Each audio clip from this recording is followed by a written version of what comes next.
सूचना केवल हमारे विचार हैं, वित्तीय सलाह नहीं। निर्णय लेने से पहले खुद शोध करें। किसी भी लाभ या हानि के लिए हम उत्तरदायी नहीं हैं।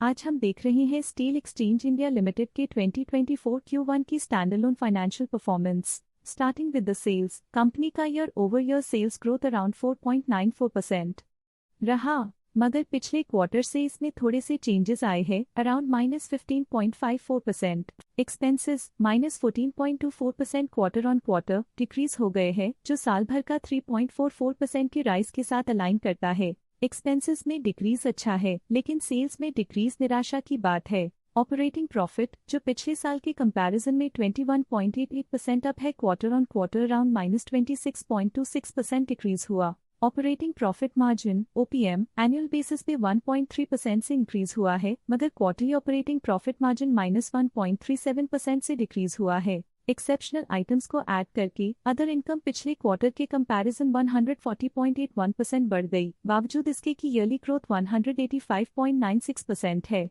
इंटरेस्ट एक्सपेंसेस पिछले क्वार्टर से -2.93% डाउन हुआ, लेकिन ईयर ओवर ईयर डिक्रीज -9.14% है। डिप्रिशिएशन कॉस्ट्स में 16.05% का क्लाइम देखने को मिला और ईयरली बेसिस पे 0.68% का इंक्रीज देखने को मिला। प्रॉफिट बिफोर टैक्स एनुअली 147.51% बढ़ा, लेकिन प्रीसीडिंग क्वार्टर से -74.53% डिक्रीज हुआ। नेट प्रॉफिट ने ईयर ऑन ईयर 8.01% का इंक्रीज दिखाया, लेकिन लास्ट क्वार्टर से -86.94% का कंट्रैक्शन हुआ है। इस क्वार्टर के दौरान कंपनी का परफॉर्मेंस इतना अच्छा नहीं रहा, नेगेटिव नेट प्रॉफिट लॉसेस को इंडिकेट करता है। अर्निंग्स पर शेयर EPS में साल भर में 0.07 का इंक्रीज देखा गया, लेकिन क्वार्टरली में 88.24% की गिरावट भी नजर आई। इस क्वार्टर में कंपनी का EPS इतना अच्छा नहीं रहा, नेगेटिव प्रॉफिट कमजोर एफिशिएंसी को दिखाता है। साल का EPS एक्सीलेंट रहा, जो हाई एफिशिएंसी और प्रॉफिटेबिलिटी को दिखाता है। स्टील एक्सचेंज इंडिया लिमिटेड के फाइनेंशियल स्नैपशॉट को रिव्यू करते हुए कुछ मुख्य ट्रेंड्स सामने आए हैं, जो कंपनी की परफॉर्मेंस पे रोशनी डालते हैं।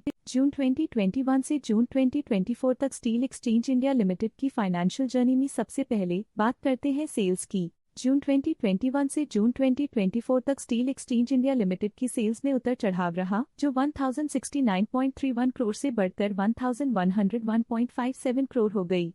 ये फ्लक्चुएशंस मार्केट कंडीशंस के इम्पैक्ट को दर्शाते हैं। अब बात करते हैं एक्सपेंसेस की। यहाँ सेल्स बढ़ रही हैं और एक्सपेंसेस भी बढ़ रहे हैं, तो ये इंडिकेट करता है कि कंपनी अपने ऑपरेशनल कॉस्ट के साथ ग्रोथ कर रही है। ऑपरेटिंग प्रॉफिट जून 2022 में 109.61 करोड़ के आसपास रहा और फिर 2024 में 100.81 करोड़ तक पहुंच गया। ये दर्शाती है कि कंपनी अपने ऑपरेशनल कॉस्ट को कंट्रोल में रखने में सफल रही है, लेकिन ग्रोथ को पुश करने में थोड़ा और एफर्ट लगाना होगा। नेट प्रॉफिट में फ्लक्चुएशंस भी देखी गई हैं, जो पिछले कुछ सालों में 116.63 से -72.41 करोड़ हो गया और इस साल 18.89 करोड़ हो गया।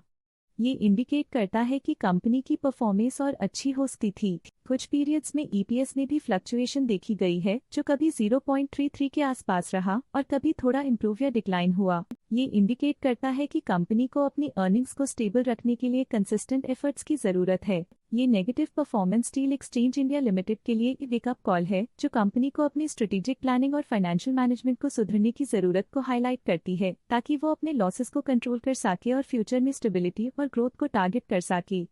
आज के लिए फाइनेंशियल सेक्टर में इतना ही। देखने के लिए धन्यवाद। स्टॉक लेटेस्ट न्यूज अपडेट के लिए चैनल को सब्सक्राइब करें और वीडियो को लाइक एंड शेयर करें।